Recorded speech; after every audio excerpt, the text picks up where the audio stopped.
بسم اللہ الرحمن الرحیم۔ عزیز طلبہ، السلام علیکم ورحمۃ اللہ۔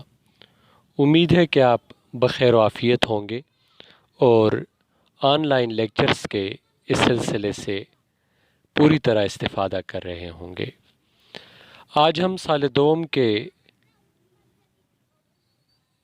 نصاب یا درسی کتاب سے جس سبق کا مطالعہ کر رہے ہیں اس کا عنوان ہے اکبری کی حماقتیں۔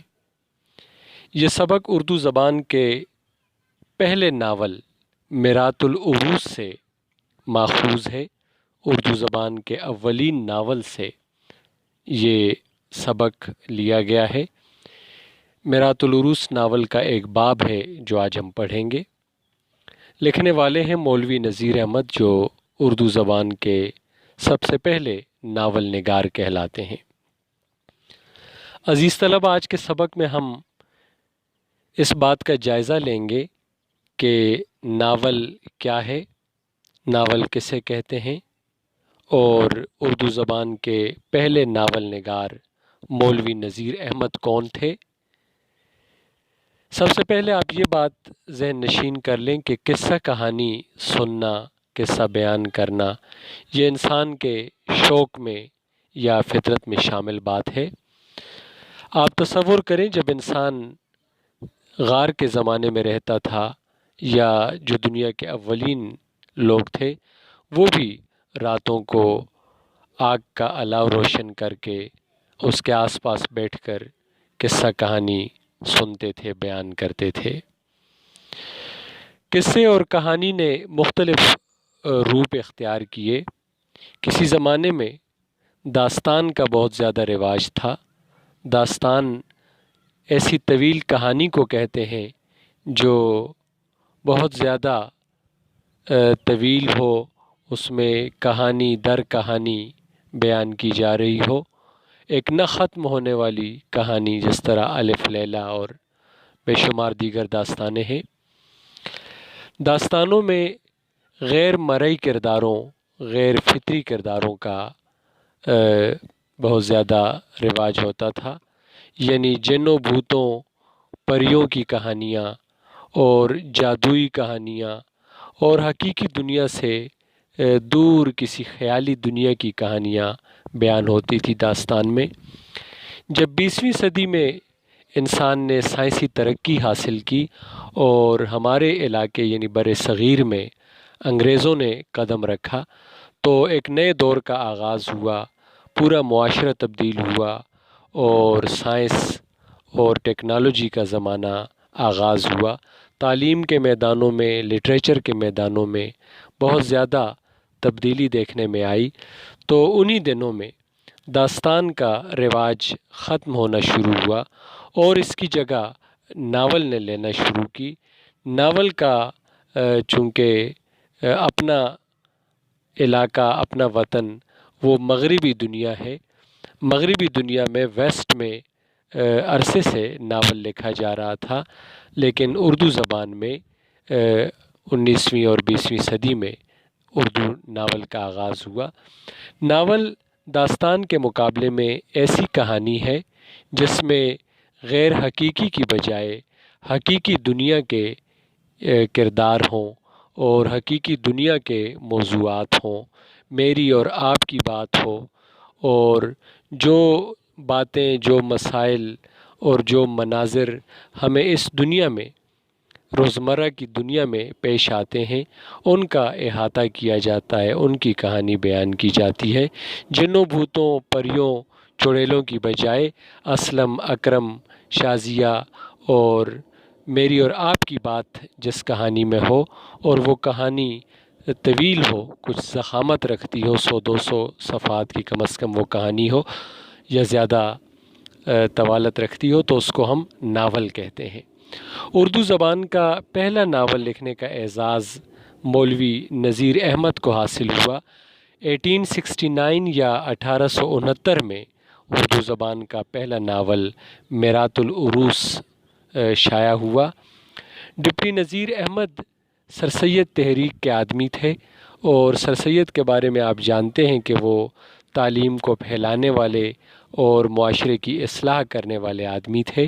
تو سر سید کے تمام دوستوں نے بھی ان کے اس مشن میں اپنا کردار ادا کیا۔ سر سید احمد خان نے اپنے دوستوں کو، شاعروں کو اور ادیبوں کو اس مشن پر لگایا کہ وہ معاشرے کی اصلاح کریں اور اپنی تحریروں کے ذریعے وہ لوگوں کی بہتری اور لوگوں کی اصلاح اور ترقی کا کام کریں۔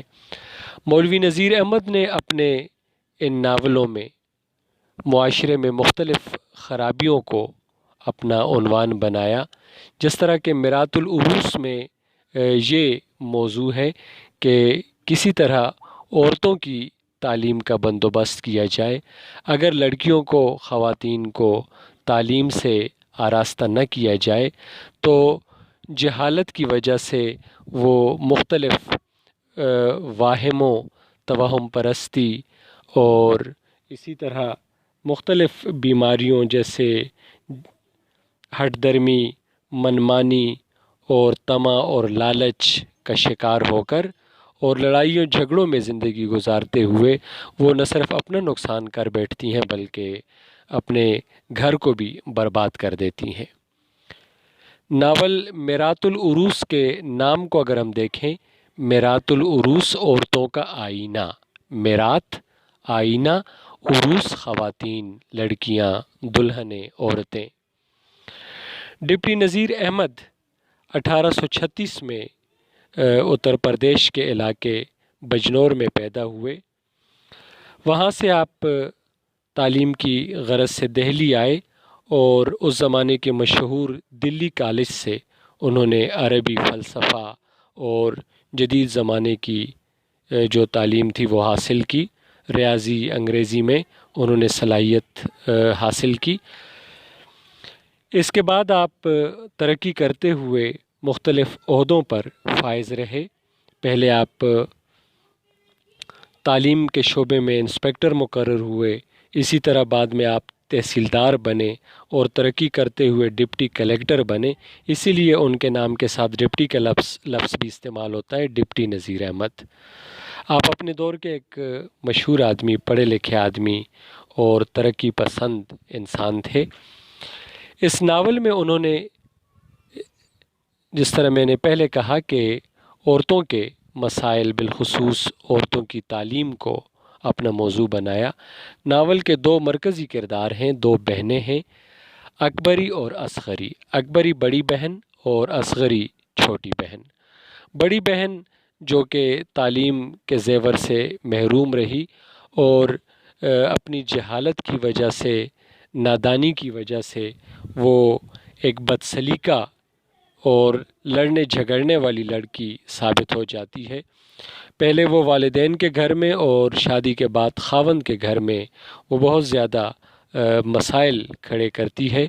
اس کے برعکس اس کی دوسری بہن اصغری، چھوٹی بہن، وہ پڑھنے لکھنے کی شوقین ہے اور پڑھ لکھ کر نہ صرف خود اس کی اپنی زندگی سنور جاتی ہے بلکہ جس گھر میں وہ بیاہی جاتی ہے اس گھر کو بھی وہ اپنی صلاحیتوں سے اور انتظامی خوبیوں سے وہ خوبصورت بنا دیتی ہے۔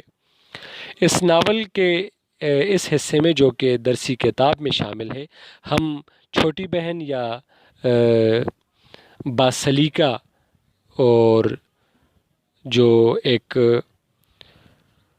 بہتر کردار ہے اصغری، اس کے بارے میں تو ہم نہیں پڑھیں گے، لیکن اکبری کی حماقتوں کا جائزہ لیا گیا ہے۔ ڈپٹی نذیر احمد کا اسلوب، لکھنے کا انداز وہ بہت شہرت رکھتا ہے۔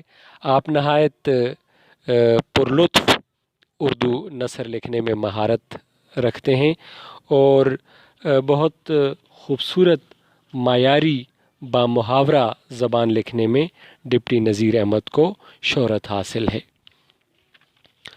اکبری کی حماقتیں ایک کہانی جس کا مرکزی خیال ہم یوں بیان کر سکتے ہیں کہ وہ گھریلو خواتین جو تعلیم سے محروم ہو جاتی ہیں اور تعلیم سے محروم رہ جاتی ہیں، وہ اپنی ہٹ دھرمی، منمانی اور ضد اور وہم پرستی کی وجہ سے اپنے گھر کو برباد کر دیتی ہیں، اور وہ لالچ اور طمع کا شکار ہو کر ٹھگ اور دھوکے باز لوگوں کا آسان شکار بھی بن جاتی ہیں۔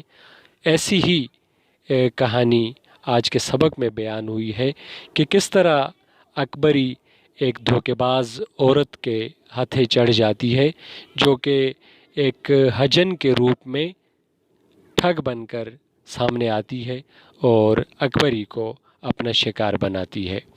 میں کہانی کے سسپنس کو قائم رکھنے کی غرض سے پوری کہانی سر دست آپ کے سامنے بیان نہیں کرتا۔ آج ہم اسی پر اکتفا کرتے ہیں۔ مصنف کا مختصر تعارف ہوا، ڈپٹی نذیر احمد کے بارے میں ہم نے جانا کہ وہ اردو زبان کے پہلے ناول نگار ہیں، اور یہ ناول میرات العروس وہ ایک تاریخی اہمیت رکھتا ہے، اور اسی ناول سے ایک باب آج ہم پڑھیں گے، اکبری کی حماقتیں۔ فی الوقت ہم اسی پر اکتفا کرتے ہیں۔ آپ اپنے طور پر ناول کا اور اس سبق کا مطالعہ کریں۔